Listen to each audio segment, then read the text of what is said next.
Believe it or not, we are reaching the end of our study in Daniel. Part 52. There are 52 weeks in a year, and so it's taken us that long. So we're going to be in chapter 12 tonight, Daniel chapter 12, and I'd like to begin reading at verse 5, and we will go through verse 7. We'll look at other verses afterward, but this is where we'll start. Daniel 12, verses 5 through 7. Then I, Daniel, looked, and behold, two others stood, one on this bank of the stream, and one on that bank of the stream. And just so you know, that's the same Hebrew word that's translated river. I'm not sure why the ESV calls it a stream. And someone said to the man clothed in linen, who was above the waters of the stream, how long shall it be till the end of these wonders? In other words, talking of all the things they've been seeing. And I heard the man clothed in linen, who was above the waters of the stream. He raised his right hand and his left hand toward heaven, and swore by him who lives forever that it would be for a time, times, and half a time, and that when the shattering of the power of the holy people comes to an end, all these things would be finished. So, beginning in chapter 10, and we've been in this for, maybe 6 weeks now, this part of Daniel. Daniel began to see and hear a vision of the future. Chapters 10 through 12 are all about that vision and what he saw. And so now we're coming to the last part of it here in chapter 12, the end. And it's just kind of, it's going to end kind of suddenly and abruptly. But in the vision here, in this part of it, Daniel says he's standing by a stream. Again, really, it's the word for river. And I think in the vision it's the Tigris River, which still runs through Iraq today. And the reason I say that is because that's where he was when the vision began. So in the vision, he's standing there by the river. And it says he sees three figures, and they represent some kind of spiritual beings. There are two on the river banks, one on each side on the river bank. And then there's one who seems to be, I'll use the word hovering over the water. Look at verse 5 again.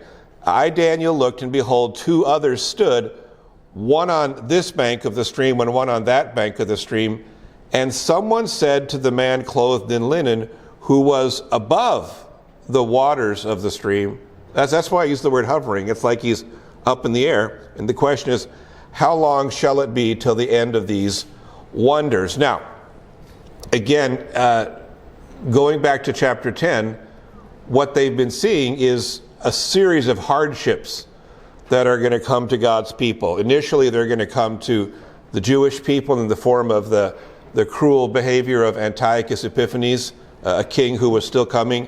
And then there's a good case to be made that it also then describes hardship to God's people in the end times, when the Antichrist begins to behave in a certain way. And so the question is, how long will it be till this all comes to an end? And I think that's also a question Daniel would have liked to ask, because in his mind, he's seeing all these things, he's hearing all these things in the vision. It's talking about his people, the Jewish people, and he wanted to know, how long is this going to go on after it starts? And so he's hoping, obviously, to get a simple, clear answer, like we all do, right? Something that's easy to understand, but that's not what happened. Here's what he's told, verse 7. And I heard the man clothed in linen, who was above the waters of the stream. He raised his right hand and his left hand toward heaven, and swore by him who lives forever that it would be, here we go, for a time, times, and half a time. That's the answer. And that phrase would have sounded familiar to Daniel, and we've seen it too. Back in chapter 7, let's read verse 25. He shall speak, this is talking about Antiochus Epiphanes, he shall speak words against the Most High, and shall wear out the saints of the Most High, and he shall change the times and the law, and they shall be given into his hand for a time, times, and half a time. So again, okay, I should say, I believe that's talking about Antiochus Epiphanes. There are others who say it refers to the Antichrist. Good arguments for both. But here's the issue. We can look back over history, especially to the times of Antiochus, which I spent a lot of time talking about what he did. But Daniel lived a few hundred years before Antiochus was born. And so here's this question. How long are God's people going to suffer under this evil person? And the answer is a time, times, and half a time. And he didn't know what that meant. He doesn't really know any of the details. And so instead of everything coming together, that light bulb goes on moment that he's hoping for, he's still looking for answers. And look again what happens. In the middle of verse 7, it would be for a time, times, and half a time, and that when the shattering of the power of the holy people comes to an end, all these things would be finished. That's the answer he gets. Verse 8, I heard, but I did not understand. That's Daniel talking. Then I said, he's talking to this angel here, oh my Lord, what shall the outcome be of these things? Now, Daniel is expecting now to get an explanation. Why? Because back in chapter 10, he realized, he was told the angel, in this case it's Gabriel, he had been sent to Daniel, obviously sent by God, to make things clear. Daniel 10 verse 14, this is Gabriel talking, and he says, and I came to make you understand what is to happen to your people in the latter days, for the vision is for days yet to come. Hey, that's great. I'm going to get an explanation here. It's going to become clear to me. Daniel's expecting an explanation. So we asked this question in chapter 12, verse 8. Well, what's the outcome going to be? How's this going to work out? But what happens? Verse 9, he said, go your way, Daniel. What? Go your way, for the words are shut up and sealed until the end of the time. So in other words, here's Daniel is asking the question, and he's not going to get the full explanation that he wants. Essentially, and it's a cliche that we use today, essentially he's being told, it is what it is. In other words, the prophecy will be understood when it's fulfilled. That's when you'll know. Really? That had to be frustrating. But that's all he's told. But there's one thing that he does here, which is that as time moves forward, the way you will see which spiritual camp, if I can use that word, which spiritual camp people are in, is going to be reflected in their behavior. That's verse 10. Many shall purify themselves and make themselves white, speaking of clothing, pure clothing, and be refined. But the wicked shall act wickedly, and none of the wicked shall understand, but those who are wise shall understand. So in other words, the angel's telling to Daniel, the one thing that people need to be looking for as the future moves up now is that there's going to be a separation between the righteous and the unrighteous, and you're especially going to see it as a result of the difficult times that are coming. These difficult days, they're going to be a motivation. On the one hand, those who are faithful already will use these hard times as a motivation to become even more faithful. They're already serving God, things are getting harder, they're going to serve God with even more devotion. Whereas those who are already set against God, when things get hard, most of them are going to become even more determined to reject his kingdom. Now, there's people that go back and forth. I understand that. And thank God that sometimes the wicked see the light, so to speak, and come over to the side of righteousness. But in general, this is what hardship does to people. If you love God, you draw closer to him. If you're angry at God, you get angrier at him when things go wrong. And this is just something we've seen throughout the history of humanity. Those who love God, when you're suffering, you lean into your faith, not further away. Not that you don't struggle. We all struggle. But at the end of the day, you say, you know what? I am going to trust God. And part of the issue is this. The longer you serve God, the more you realize there are things you will never understand. Things will happen to you that you cannot explain. They don't seem fair. Why is God letting me go through this? And you have to come to grips with the fact that you never will understand everything, but you will understand what's actually important. That's what the end of verse 10 says. Those who are wise shall understand. It's not saying they'll know everything in the future that's coming, but they'll understand what's essential. And that leads to a truth that I think it's easy to overlook. A lot of people talk about wisdom, right?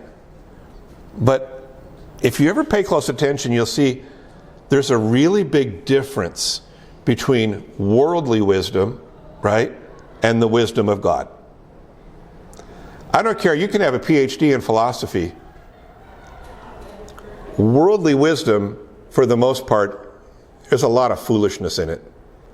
No matter how intelligent someone is, no matter how great their vocabulary is, and they can explain themselves with, great fluidity of speech and all this, right? If you don't have God in your life, so much of what you're spouting is just nonsense. Whereas the wisdom of God is different. You can have someone who may not be the most intelligent person in the world, but they love God and they're seeking His wisdom. That's what leads to life. Worldly wisdom does not lead to life, it leads to death. God's wisdom leads to life. And one of the ways, I've been saying this, I'll say it again. One of the ways you see this difference between people expressed most clearly is when things begin to go terribly wrong. When things are going well, we've all got money in the bank, we got our health, our families are together, we can all, get together and, sing happy songs and sit around the campfire and, oh, I love you, right? It's easy. But when things begin to go really, really wrong, that's when you begin to see who's who and where they are with God. Those who don't trust God, when things go very wrong, in most cases, they're going to lose hope. Not all of them. There are some they got that positive outlook. But most people, they lose hope. Why? Because if you don't have God, eventually you run out of reasons for hope. There's only so many things you can use to distract yourself, or so many ways you can lie to yourself before you realize, man, this is a mess that I'm in. And people lose hope. Whereas those who trust God, when things go really wrong, they struggle. We all do when things go wrong, even if we love God. But generally, it's only for a period of time, because behind the crisis, we realize God has a purpose for everything. When things go badly, that doesn't change the fact that God has a purpose in my life. When I don't understand why, that doesn't change that God has a plan for me. And that's why I keep coming back to this one verse. I love it so much. Romans 8, verse 28. And we know that for those who love God, all things, including bad things, amen? All things work together for good for those who are called according to His purpose. And so that's what gives us hope. When we're in a situation like Daniel is seeing here in Daniel chapters 10 through 12, and everything is falling apart, like some of us are worried about our own country right now. We're having prayer for what's happening, right? When things begin to go really wrong and we don't see how we're going to make it, and we don't understand what God is doing, Romans 8 verse 28 reminds us God does what is best. That's the difference between worldly wisdom and godly wisdom. You don't have to be particularly intelligent to have godly wisdom. It's just a matter of believing Him and having faith in Him. Then there's one final thing that we read here in Daniel, verses 11 and 12. Or 11 through 13. And from the time that the regular burnt offering is taken away, and the abomination that makes desolate is set up, there shall be 1,290 days. Blessed is he who waits and arrives at the 1,335 days. But go your way to the end, and you shall rest, and you shall stand in your allotted place at the end of days. So, again, I think that 1,290 days refers to Antiochus Epiphanes, because he was the one who took away the burnt offering in Jerusalem. But there are many Old Testament scholars who I respect who believe that could be a reference to the Antichrist. So I'm not going to say it was Antiochus for certain. I think it was, but it could be the Antichrist. And it's talking about here this period of 3.5 years of suffering, 1,290 days, but then it adds 45 more days for a total of 1,335 days.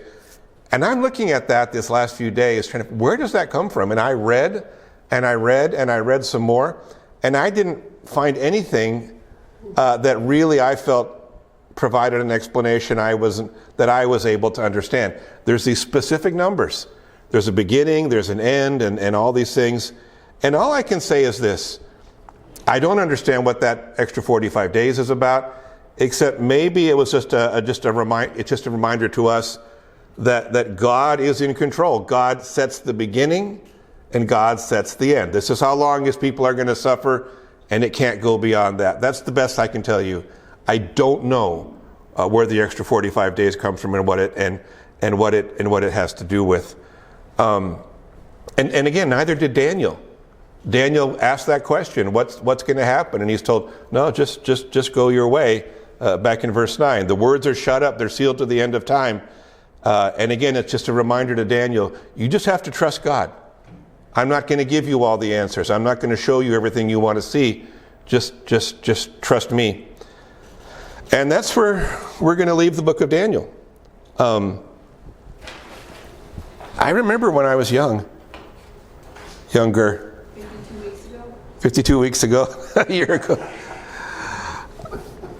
I loved getting into the details of books like Daniel and Revelation, and I loved reading the works of the guys that were willing to speculate and give you the details. This is exactly what this means. And I'm just not that person anymore. I don't think that knowing all the exact details about the future is the ultimate point here in Daniel or in Revelation for that matter. I think there's some things being revealed, and certainly we've talked about that. But I think the greater question we want to ask ourselves isn't so much, do I understand the future? I think the greater question is, what am I doing here and now? I know that hard times are going to come. The Bible's clear. I know that certain things are going to take place. The Bible lays it out for us. But I don't know the details. And you can sit around trying to come up with answers for things that you don't understand. Or you can be about your Father's business. 2 Peter, and we're going to kind of close with this. 2 Peter spends a lot of time talking about the future. And Peter goes into details about, that the heavens are going to melt. There's really crazy details and frightening things. And right in the middle of Peter talking about all these things that are coming tomorrow, so to speak, he asks this question about how Christians in his day were living. It's in 2 Peter 3, verses 11 and 12. What sort of people ought you to be in lives of holiness and godliness, waiting for and hastening the coming of the day of God? So here's all this stuff that's going to happen. And Peter, it's like he kind of puts the brakes on for a second, and he looks at these people that he's talking to and says, what kind of people are you going to be? Here's all this stuff. You should be living holy lives, godly lives. You should be taking care of what God wants you to take care of. And that's, again, very similar to what the angel says to Daniel in verse 13 at the very end there. You go your way until the end, and you shall rest and stand in your allotted place at the end of days. In other words, go where God is putting you. Do what God is telling you to do. And again, it's pretty easy, and I've done this for much of my life, to get fascinated by all this stuff and try to come up with answers and figure out things that you don't understand. I've done it. I get why it's interesting. But I think it's a better choice to start moving in the direction you're supposed to go and start doing whatever it is that you're supposed to be doing. And even if you don't understand everything about the future, that's okay. Because God does understand. And He's the one person you can trust to do what's right. So, we spent 1 year of Annalisa's life in the book of Daniel, and I understand it better than I used to. I don't understand everything about it, but the one thing I've come to this conclusion is that God does have a plan. It doesn't mean life's always going to be easy for His people. There will be suffering. There will be evil world systems that we will contend with, as there always have been. But God is in control, and we can put our confidence and faith in Him.